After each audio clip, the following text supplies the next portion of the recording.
بسم اللہ الرحمن الرحیم۔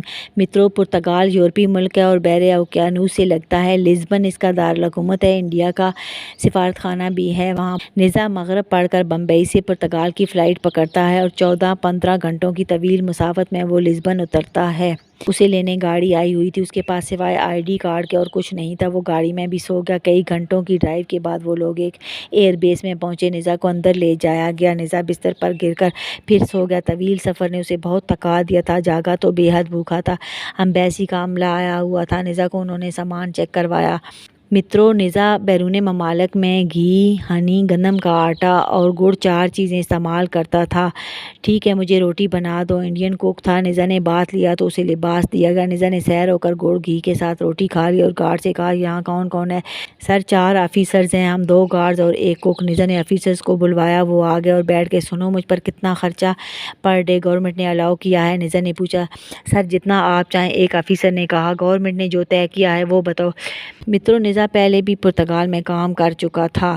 سر، آپ زیادہ خرچہ نہیں کرتے۔ دن کے 2 جوڑے آپ پہنتے ہیں تو اس حساب سے آپ کے لیے 20 جوڑے رکھے گئے ہیں۔ صابن، brush, tooth paste, tooth brush, perfume, powder, lotion, shampoo. 2 ماہ آپ کا 1 پیک لگا تھا۔ سوائے صابن کے وہ 4 پیک اب بھی ہیں۔ خوراک 1.5 من آٹا، 20 کلو گھی، گڑ اور 1 من ہنی۔ آپ کا 2 ماہ کا خرچہ آیا تھا اور اب بھی اتنا ہی لیا ہے۔ 20 کلو نیڈو ہے، 1 کلو پتی اور 10 کلو سفید شوگر۔ نزا مسکرایا۔ اگر میں اضافی خرچہ کروں تو؟ نزا نے پوچھا۔ نو پرابلم سر، گورنمنٹ نے ڈیلی 5,000 آپ کا خرچہ طے کیا ہے، ایک آفیسر نے کہا، جبکہ ایک اور آفیسر بولا، سر نزا، آپ 7,000 تک بھی ڈیلی خرچہ کر سکتے ہیں۔ ٹھیک ہے، تم نوٹ بک نکالو، میں کچھ سامان لکھواؤں گا۔ ایک آفیسر نے فوراً ڈائری نکال لی۔ نزا نے سب سے پہلے شنگار کے لیے 2 من خالص تازہ دودھ لکھوایا، 2 کلو بیسن لکھوایا، 1 پاؤ ہلدی، آدھا لیٹر گلیسرین اور 2 سے 3 عدد لیموں۔ نزا نے پیکنگ انڈیا یا سعودی عرب کی لکھوائی۔ 1 من عطر۔ وہ بری طرح چونک گئے۔ نزا نے سمجھا کر 20 کلو عطر کر دیا۔ سر، یہ تو شیشیوں میں ملتا ہے۔ وہ حیران ہوئے۔ انڈیا سے عطر منگوا کے دو، بائی ایئر، کل یا پرسوں تک۔ جب تک عطر نہ آیا میں کام کو ہاتھ نہیں لگاؤں گا۔ نزا نے 2 ٹوک کہا۔ نزا جا کر پھر سو گیا۔ متروں، عملہ متحرک ہو گیا اور دوسرے دن سامان موجود تھا۔ نزا نے دودھ ابالنے کو کہا اور پھر کہا، دودھ کے بغیر مجھے تھکن ہو جاتی ہے، ایک گائے منگوا لو، دودھ میں خود نکال لیا کروں گا۔ وہ بھی انہوں نے نوٹ کر لیا۔ نزا نے مزید کہا، گوشت کے بغیر مجھے کمزوری ہو جاتی ہے، 10 دنوں بعد 1 بکرا لے آیا کرو، میں خود حلال کر لوں گا، اور مثالوں میں نمک لے آنا۔ تو ایک آفیسر نے کہا، سر، ثابت مثالے پر بھی آپ اعتبار کر سکتے ہیں۔ تو نزا کو یہ بات پسند آئی۔ نزا نے کوک کو سمجھا دیا کہ نمک توڑ کر رکھ لینا، الائچی، زیرہ ڈال کر گوشت ابال لینا، میں ابلا کھا لیا کروں گا۔ اس کے بعد نزا نے 12 وال کلاک لکھوائے، 2 فٹ قطر کے، مطلب 2x2، یعنی 2 فٹ لمبے، 2 فٹ چوڑے اور گولائی شیپ میں، اور 12 کلاک ایک جیسے۔ وہ بہت حیران ہوئے مگر لکھ لیے، اور 4 کلاک 1x1 کے اور 1 پینڈولم۔ متروں، ساری چیزیں آ گئی۔ نزا نے جہاں کام کرنا تھا وہاں خود کی لگا کر ساری دیواروں پر کلاک لگا دیے۔ اب نزا جس طرف دیکھتا کلاک سامنے ہوتا۔ 4 کلاک اس نے اپنے روم میں چاروں دیواروں پر لگا دی اور پینڈولم روم کے دروازے پر لٹکا دیا۔ 1 اور کلاک منگوایا، وہ باتھ روم میں لگا دی۔ پھر اس نے گائیڈ کیا تو پہلے اسے بیسن، ہلدی، گلیسرین اور لیموں ڈال کر سارے جسم کو خوب مل کر صفائی کی گئی۔ پھر سادہ پانی سے نہلا دیا گیا، پھر دودھ سے غسل دے کر بعد میں عطر بہایا گیا۔ وہ لباس پہن لیتا ہے، ایکسپرٹ بلوا کر مینی کیور اور پیڈی کیور کروا لیتا ہے، اور چہرے کا فیشل بھی۔ سنو، میری پلکیں زیادہ بڑھ گئی ہیں، آنکھوں پر سایہ ڈالتی ہیں تو نوکیں کاٹ دو۔ نزا نے سمجھایا۔ ویسے بھی انہیں شک تھا کہ نکلی ہیں، آگے سے نوکیں تراشی گئی تھی۔ نزا کو آتشین بلیو لینزز لگا دیے گئے، سیاہ گھڑی باندھ لی، اور نزا نے بند شوزوں کے نیچے لوہے کے نال لگوانے کو کہا۔ وہ گھنٹے کے اندر ایکسپرٹ آ کر لگا گیا۔ اب نزا چلتا تو آواز آتی۔ 1 لاکھ روپیہ نزا پر خرچ آ گیا تھا۔ گائے بھی لا کر باندھ دی گئی، اس کے لیے آدمی بھی آ گیا جو آل ٹائم گائے کا خیال رکھتا، چارہ ڈالتا۔ بکرا ذبح کر دیا گیا۔ نزا نے گوشت مناسب پیس بنا دیے کہ 10 دنوں میں مجھے صرف ابال کے یخنی دینا۔ آج 4 دن ہو گئے تھے۔ 5ویں دن نزا نے فجر پڑھی، ایکسرسائز کی اور نیا لباس پہن لیا۔ چہرے پر ذرا سا لوشن لگایا، آئینے میں خود کو دیکھا اور مسکرا دیا۔ موڑا اور کلاک کو دیکھنے لگا، پھر قریب چلا گیا۔ جگہ جگہ کیمرے نصب تھے۔ لسن، نزا نے کلاک کو مخاطب کیا تو متروں، آپریٹر بری طرح چونکے اور آفیسرز کو بلایا۔ وہ دوڑے آیا تو نزا کلاک کے سامنے کھڑا دیکھ رہا تھا، کلاک چل رہا تھا۔ سنو ڈیئر، سیانے کہتے ہیں ٹائم از منی، بٹ میرے نزدیک ٹائم از آئی، وقت نگاہ ہے۔ میں تمہیں نہیں دیکھتا، تم صدیوں سے مجھے دیکھ رہے ہو۔ میں سندر ہوں نا؟ بہت سندر ہوں، بلکہ بہت زیادہ سندر ہوں۔ کرۂ ارض پر میرے جتنا خوبصورت کوئی نہیں ہے۔ ہاں، بابل جنم لیتا ہے تو مشاہدے، تجربے اور تحقیق سے ثابت ہوتا ہے وہ مجھ سے کئی گنا ہزار سندر اور خوبصورت ہوگا اور جوان ہوگا۔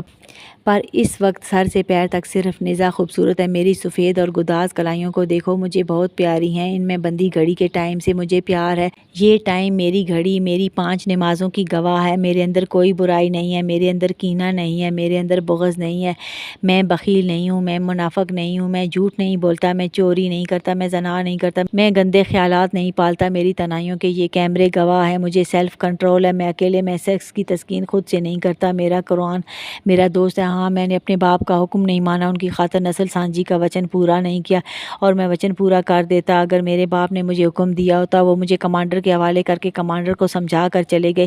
یہ بھی نہ سوچا میرا پتر پارس ہے اور وہ انمول خریدار، پارس خریدا تھوڑی جاتا ہے۔ میرا بابل، میری منت ہے، وہ پوری ہوگی تو میں اپنے باپ سے راضی نامہ کروں گا۔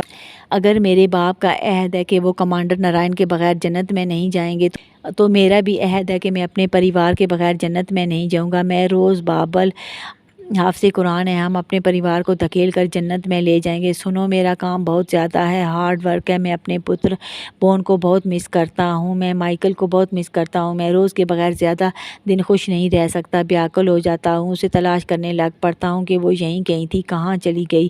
وہ کہیں نہیں گئی، میں ہی پرتگال آ گیا ہوں، اس کے ہر وقت بولتے رہنے کا میں عادی ہو گیا ہوں، وہ نہیں بولتی تو میں گھبرانے لگتا ہوں۔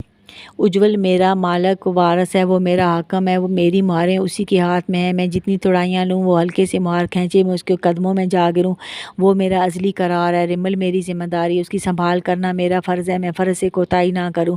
میں زیادہ دیر رہوں تو رمل بیمار پڑ جاتے ہیں، مجھے کام ختم کر کے اس تک جلدی پہنچنا ہوگا۔ سر نایاب، میں ان کی پہلی محبت ہوں، میں ان کا دایاں بازو ہوں۔ سنو، میں اپنے اتنے پیاروں سے بہت دور ہوں، مجھے کام کرنا ہے۔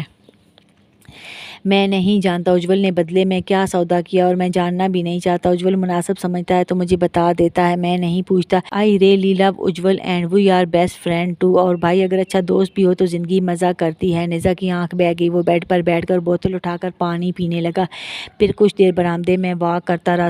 سورج نکل آیا، وہ ایکسرسائز کرنے لگا، پھر ناشتہ کیا اور متروں کچھ دیر واک کر کے وہ باہر آئے۔ وہ ہمیشہ کام کے دوران ہاف دستانے پہنتا تھا۔ دونوں گارڈز باہر تھے۔ نزا نے دونوں کے ماتھے کے بوسے لیے۔ اوکے، تم جا کر آرام کرو، میں آج سے کام شروع کرتا ہوں۔ سر، ہماری ضرورت ہوگی، وہ مؤدب بولے۔ نو، تم جاؤ، لیٹ جاؤ، ضرورت ہوئی تو میں جگا لوں گا۔ دونوں چلے گئے۔ نزا کلاک کو دیکھتا رہا، پورے 9 بج گئے تھے۔ نزا نے اپنی گھڑی دیکھی تو مسکرایا۔ سنو، اپنا ٹائم درست کر لو، 9:15 ہو گئے ہیں۔ متروں، ایک دم ہی سارے کلاک چل پڑے اور 9:15 ہو گئے۔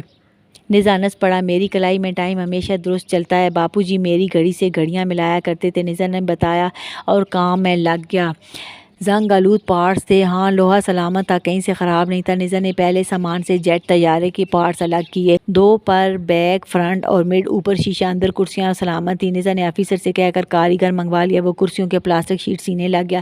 نزا نے کیل کوکے اکٹھے کیے، رگڑائی کرتا ویلڈنگ کرتا گیا، اور اس نے انتہائی مہارت سے ایک جیٹ جوڑ دیا، اس میں پیٹرول ڈال کر اڑایا اور 5 منٹ فلائی کیا، پھر نیچے اتارا اور آنن فانن جہازوں والا پینٹ سپرے کر دیا، اور یہ دن بھر کا کام پورے 10 بجے کمپلیٹ ہو گیا۔ نزا نے کپ چائے کا پی اور مغرب کی اذان سے پہلے اس نے 7واں جیٹ سپرے کر دیا۔ نماز پڑھ کے وہ عشاء تک فون پر انڈیا بزی رہا۔ عشاء پڑھ کر اس نے 10 طیاروں کے پارٹس ایک ایک جگہ ڈھیر کیے اور سو گیا۔